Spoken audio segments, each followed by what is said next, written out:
టీవీ45 news కి స్వాగతం. 100వ ఏట జిమ్మీ కార్టర్ మృతి. భారత పర్యటనలో హర్యానాలోని ఓ గ్రామాన్ని సందర్శించిన కార్టర్.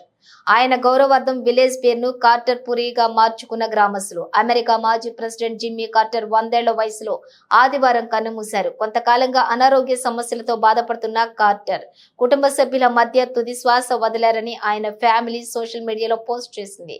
కార్టర్ ఇక లేరనే వార్త తెలిసి భారతదేశంలోని ఓ మారుమూల గ్రామానికి చెందిన ప్రజలు విచారం వ్యక్తం చేశారు. కార్టర్ లేకపోయినా ఆయన పేరు మాత్రం కలకాలం ఉంటుందని చెప్పారు.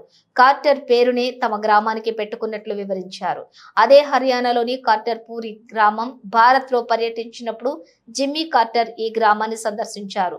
1960లలో జిమ్మీ కార్టర్ తల్లి సామాజిక కార్యకర్త అయిన లిలియాన్ గార్డీ కార్టర్ హర్యానాలోని దౌలతాపూర్ గ్రామంలోని కొంతకాలం పాటు నివసించి పలు సేవా కార్యక్రమాలు చేపట్టారు. 1978లోని America president Jimmy Carter Bharat లో పర్యటించారు. ఆ సమయంలో తన తల్లి సేవ చేసిన గ్రామాన్ని సందర్శించాలని భావించడంతో అధికారులు ఏర్పాట్లు చేశారు.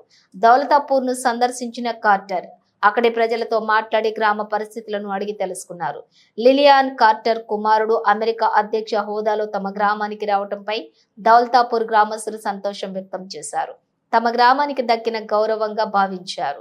ఈ యొక్క నేపథ్యంలోనే గ్రామం పేరును మార్చుకున్నారు. జిమ్మీ కార్టర్ పేరుతో కార్టర్ పురిగా నామకరణం చేసుకున్నారు.